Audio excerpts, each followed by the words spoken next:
और इस बीच एक बड़ी खबर आ रही है। लेबनान में यूएन सिक्योरिटी काउंसिल में दावा किया कि जब सीज फायर चल रहा था, सेनाएं पीछे हटाए जाने की बात थी, तब इजरायली सेना ने 816 बार अटैक किया। दरअसल इजराइल अपने दुश्मनों को कभी नहीं भूलता। गाजा से लेकर सीरिया तक मौका मिलते ही उसने अपने दुश्मनों को तबाह कर दिया। 2300 किलोमीटर दूर ईरान पर भी हमला किया, लेकिन लेबनान ने यूएन सिक्योरिटी काउंसिल में जो दावा किया उससे इजराइल के शातिरपने का सबूत मिलता है। लेबनान ने दावा किया कि जिस वक्त हिजबुल्लाह के साथ सीजफायर चल रहा था, उस वक्त भी इजरायली सेना ने हमले किए। एक दो बार नहीं, 816 बार लेबनान में अटैक किया। लेबनान के विदेश मंत्रालय ने यूएन सिक्योरिटी काउंसिल से शिकायत की है, दावा किया है कि सीजफायर के बावजूद इजराइल बार बार लेबनान पर हमले कर रहा है। 27 नवंबर से 22 दिसंबर के बीच जब सीजफायर चल रहा था, तब इजराइल ने ताबड़तोड़ हमले किए, बॉर्डर से सटे इलाकों पर गोलीबारी की, घरों को निशाना बनाया और यहां तक कि जहां आम लोग रह रहे थे उन इलाकों को नष्ट कर दिया, सड़कें काट दी। लेबनान ने कहा कि अगर ऐसा ही चलता रहा तो सीज फायर की बात तो दूर, यहां शांति के लिए अंतर्राष्ट्रीय प्रयासों को भी गंभीर खतरा है। दरअसल 27 नवंबर को इजराइल और हिजबुल्लाह के बीच सीज फायर का ऐलान हुआ था। इजराइल के दोस्त अमेरिका ने फ्रांस से तब कहा था कि अब लेबनान में लड़ाई पूरी तरह से बंद हो जाएगी, बदले में इजराइल आतंकी हमलों से सुरक्षित हो जाएगा। हिजबुल्लाह ने ऐलान किया था कि अगले 60 दिन में साउथ लेबनान से अपने लड़ाके हटा लेगा, तब तक इजराइल भी इस क्षेत्र से अपनी सेना निकाल लेगा। लेकिन यह समझौता लागू होते ही इजराइल ने हमले शुरू कर दिए।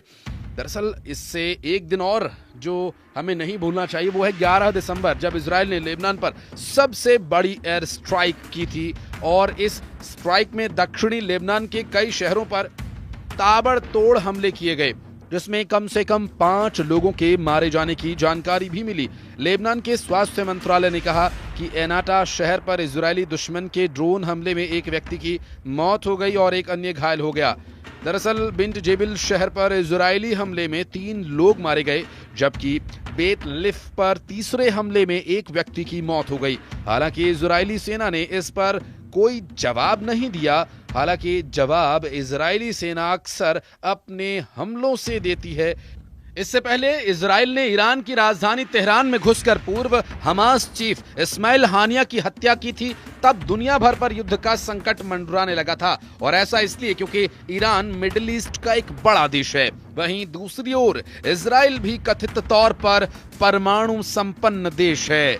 दरअसल दूसरी ओर इजराइल की क्षमता पर या इजराइल ने सीधे तौर पर जो कदम उठाया, यदि उसे देखा जाए, दरअसल इजराइल ने सीधे मुंह तेहरान के गेस्ट हाउस में हानिया की हत्या की जिम्मेदारी नहीं ली थी। करीब 5 महीने बाद इजराइल के रक्षा मंत्री केट्स ने सोमवार को अब इन हमलों की जिम्मेदारी ले ली है। हालांकि ऐसा करने के पीछे उनकी मंशा ईरान को नीचा दिखाना नहीं, बल्कि यमन में बैठे हूथी विद्रोहियों को चेतावनी देना है। आपको बता दें कि इस्माइल हानिया की तेहरान में हत्या के बाद ईरान ने इसका बदला लेते हुए इजराइल पर जमकर गोले दागे थे। गए थे। जवाब में इजराइल की तरफ से भी ईरान की सरजमी पर एक के बाद एक हमले किए गए। हानिया को इजराइल के पिछले साल अक्टूबर को देश पर हुए हमले का मास्टरमाइंड मानता है। बाद में हमास और इजराइल के बीच मध्यस्थता के दौरान भी हानिया ने अहम भूमिका निभाई थी। हानिया ईरानी राष्ट्रपति मसूद पेजेश्कियां के बुलावे के बाद तेहरान पहुंचा था। तभी 31 जुलाई को तेहरान के एक गेस्ट हाउस में उन्हें बम धमाके में मौत के घाट उतार दिया गया। दरअसल अब बड़ा सवाल ये उठता है कि इजराइल जब अब तक चुप रहा, तो फिर अचानक इस्माइल हानिया की हत्या के 5 महीने बाद इसे कबूलने की उन्हें क्या जरूरत पड़ गई? इसकी मुख्य वजह है हूथी विद्रोहियों का आक्रामक व्यवहार। इजराइल ने जब से गाजा में अपनी सेना भेजी है, तभी से यमन के हूथी भी बेंजामिन नेतन्याहू की सेना के खिलाफ मोर्चा खोले हुए बैठे हैं। इसी महीने में हूथियों ने इजराइल पर एक हाइपरसोनिक मिसाइल से हमला भी किया, और लेबनान में हिजबुल्लाह और गाजा में हमास को ठिकाने लगाने के बाद इजराइल के सामने सबसे बड़ी चुनौती अब हूथी विद्रोही बने हुए हैं। जबकि इजराइल के डिफेंस मिनिस्टर कैट्स ने सोमवार को रक्षा मंत्रालय में एक कार्यक्रम में कहा, हम हूतियों पर कड़ा प्रहार करेंगे, उनके नेतृत्व का सिर काट देंगे, जैसा कि हमने तेहरान, गाजा और लेबनान में इस्माइल हानिया, याह्या सिनवार और हसन नसरल्लाह के साथ किया था। उन्होंने कहा कि हम यमन के 2 बड़े शहर होदिदा और सना में भी ऐसा ही करेंगे। जो भी इजराइल के खिलाफ हाथ उठाएगा उसका हाथ काट दिया जाएगा। आईडीएफ उन्हें जवाबदेह ठहराएगी।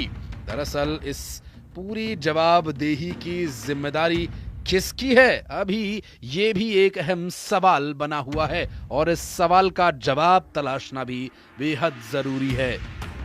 इजराइल के प्रधानमंत्री बेंजामिन नेतन्याहू के कार्यालय ने युद्ध विराम वार्ता के लिए कतर गई विशेषज्ञों की टीम के बारे में जानकारी देते हुए बताया कि गजा संघर्ष विराम वार्ता में शामिल इजराइल की वार्ता टीम सार्थक वार्ता के बाद आंतरिक परामर्श के लिए कतर से वापस इजराइल लौटने वाली है। दरअसल पीएम कार्यालय ने कहा कि टीम में मोसाद, शिन बेट सुरक्षा एजेंसी और डिफेंस इजराइल फोर्स के वरिष्ठ अधिकारी शामिल हैं और इसमें कहा गया कि ये टीम हमारे बंधकों की वापसी के लिए वार्ता जारी रखने के संबंध में इजराइल में आंतरिक परामर्श कर लौट रही है।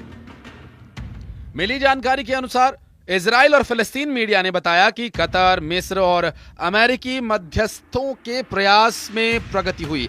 हालांकि इस मामले में अभी तक कोई सफलता नहीं मिली और युद्ध विराम की अवधि दोनों पक्षों के पिछली असफल वार्ता के प्रयासों में एक महत्वपूर्ण मुद्दा भी रही है। जबकि इजराइल किसी भी समाधान से पहले गजा पर हमास के नियंत्रण को हटाने और युद्ध विराम के बाद भी फिलिस्तीनी क्षेत्र में सैन्य उपस्थिति बनाए रखने पर जोर देता रहा है।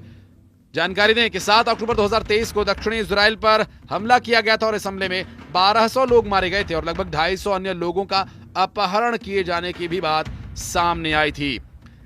इजराइल के अनुमान के अनुसार लगभग 100 इजरायली और विदेशी बंधक आज भी गाजा में हमास के कब्जे में हैं और उनमें से बहुत से लोगों के मारे जाने की भी आशंका है। दरअसल इजराइल ने व्यापक सैन्य अभियान चलाकर हमास को जवाब दिया, जिससे गाजा पट्टी का अधिकांश हिस्सा मलबे में तब्दील हो गया। गाजा स्थित अधिकारियों के अनुसार गाजा में इजरायली हमलों में 45,300 से अधिक लोग मारे जा चुके हैं। आपको बता दें कि ये सार्थक वार्ता क्या विशेषज्ञों की टीम की सफलता साबित होगी। हालांकि इस वक्त जो परिस्थितियां यहां बन रही हैं उससे अमेरिका की भूमिका भी इसमें अहम हो जाती है और अमेरिका की भूमिका क्या युद्ध विराम के लिए यहां सार्थक रहेगी या वार्ता के दौरान क्या अमेरिका की वही भूमिका रहेगी जो अब तक रही है, या इसमें कुछ बदलाव देखने को मिलेगा, ये भी एक अहम सवाल है।